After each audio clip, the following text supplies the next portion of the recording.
নমস্কার বন্ধুরা, কেমন আছেন সবাই? গল্প যেখানে সত্যি চ্যানেলের আরও একটি নতুন গল্পে আবারও আপনাদের সকলকে স্বাগত জানাই।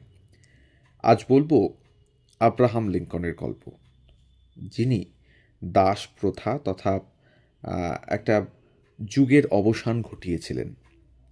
আব্রাহাম লিঙ্কন ছিলেন যুক্তরাষ্ট্রের ১৬তম এবং প্রথম রিপাবলিক দলের প্রেসিডেন্ট। তাকে যুক্তরাষ্ট্রের ইতিহাসে সবচেয়ে সফল এবং জনপ্রিয় প্রেসিডেন্ট হিসেবে বিবেচনা করা হয়। কেন? বহু বছরের দাস প্রথা বিলোপ করে তিনি যুক্তরাষ্ট্রের অন্যতম মহান বীর হিসেবে বিবেচিত হন। এখনও নৈতিক, সাংস্কৃতিক, সাংবিধানিক এবং রাজনৈতিক সংকটে তার অবিচল নেতৃত্ব মার্কিন যুক্তরাষ্ট্রকে বিশ্বের বুকে উন্নত রাষ্ট্র হিসেবে পরিণত করেছিল। মার্কিন যুক্তরাষ্ট্রের অর্থনীতির আধুনিকীকরণে তিনি অসামান্য ভূমিকা পালন করেন। ১৮০৯ সালে কেনটাকি অঙ্গরাজ্যের হডসনভিলে কাঠের তৈরি একটা জীর্ণ ঘরে টমাস লিঙ্কন এবং ন্যান্সি লিঙ্কনের দ্বিতীয় সন্তান আব্রাহাম লিঙ্কনের জন্ম হয়। হডসনভিলে জন্ম হলেও আব্রাহাম তার পরিবারের সঙ্গে বিভিন্ন স্থানে বসবাস করেন। ১৮১৬ সালে লিঙ্কন পরিবার দক্ষিণ ইন্ডিয়ানার পেরি কাউন্টি নামক স্থানে স্থিত হন। বাবা টমাস লিঙ্কন ছিলেন কখনো কৃষক, কখনো কাঠের মিস্ত্রি। সংসারে সচ্ছলতা ছিল না কোনোদিনই। পেরি কাউন্টিতে আসার ২ বছর পর মারা যান আব্রাহামের মা ন্যান্সি লিঙ্কন। আব্রাহাম লিঙ্কনের কোনো প্রাতিষ্ঠানিক শিক্ষা কিন্তু ছিল না। ছিলেন মূলত স্বশিক্ষিত। বন্ধুদের পুরনো বই সংগ্রহ করে পড়তেন।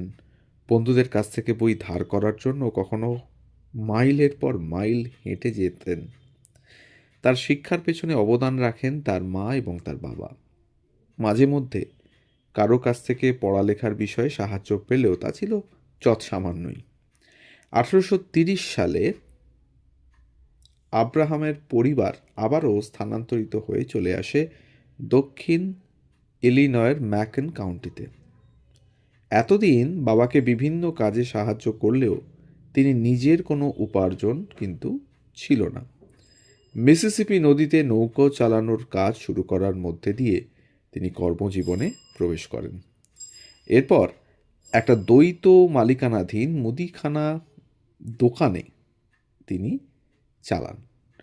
ব্যবসাটিও লাভজনক হলেও একসময় তিনি নিজের অংশটুকু বিক্রি করে দেন। এরপর কাজ শুরু করেন পোস্টমাস্টার হিসেবে। আইন বিষয়ে পড়াশোনার ইচ্ছে থাকলেও কোথাও ভর্তি হতে ব্যর্থ হন লিঙ্কন। অগত্যা নিজে নিজেই পড়তে শুরু করেন আইন বিষয়ক বই। ২ বছর পর ইলিনয় বারে আইন বিষয়ে পড়ার সুযোগ পান তিনি। এ সময় তার জীবনে আসে প্রেয়সী রুথলেজ। বিয়ে করতে চান তাকে, কিন্তু টাইফয়েড জ্বরে তিনিও মারা যান। লিঙ্কন জনসাধারণের সঙ্গে কাজ করে সামাজিক দক্ষতা অর্জন করেন, আর তার কথা বলার প্রতিভার কারণে স্থানীয়দের কাছে হয়ে ওঠেন জনপ্রিয় এক ব্যক্তি। ১৮৩২ সালে যুক্তরাষ্ট্র ও নেটিভ আমেরিকাদের মধ্যে ব্ল্যাক হক যুদ্ধ শুরু হলে এলাকার স্বেচ্ছাসেবীরা লিঙ্কনকে তাদের অধিনায়ক মনোনীত করেন। এই যুদ্ধে আব্রাহাম লিঙ্কন তার কৃতিত্বের জন্য প্রশংসিত হন। এরপর লিঙ্কন হুইগ দলের সমর্থক হিসেবে স্থানীয় রাজনীতিতে যোগ দেন। ১৮৪২ সালে বিয়ে করেন ধনী ব্যবসায়ী ও আইনজীবীর কন্যা ম্যারি টোডকে। আব্রাহাম লিঙ্কন ১৮৪৬ সালে ইলিনয়ের হাউস অফ রিপ্রেজেন্টেটিভ নির্বাচনে জয়ী হন। এর মাধ্যমে তিনি জাতীয় রাজনীতিতে অবদান রাখার সুযোগ পান। এরপর রাজনীতি থেকে অবসর নিয়ে কয়েক বছর আইনজীবী হিসেবেও কাজ করেন। ১৮৫৪ সালে ডেমোক্রেটিক দল প্রেরি ল্যান্ডে দাসপ্রথা চালু করলে আব্রাহাম লিঙ্কন এর বিরোধিতা করেন এবং পুনরায় রাজনীতিতে ফিরে আসেন। ১৮৫৬ সালে তিনি রিপাবলিকান দলে যোগ দেন। ১৮৬০ সালে বেশ কয়েকজন প্রভাবশালী প্রতিযোগীদের পেছনে ফেলে রিপাবলিকান দলের প্রেসিডেন্ট পদপ্রার্থী হন তিনি এবং ৬ই নভেম্বর নির্বাচিত হন মার্কিন যুক্তরাষ্ট্রের ১৬তম প্রেসিডেন্ট হিসেবে। তিনি বহু বছর ধরে চলে আসা দাস প্রথার বিরুদ্ধে অবস্থান নিলে যুক্তরাষ্ট্রে গৃহযুদ্ধ শুরু হয়। এই যুদ্ধ চলার মধ্যেই তিনি আচমকাই 1863 সালে দাসপ্রথার বিলুপ্তি ঘোষণা করেন।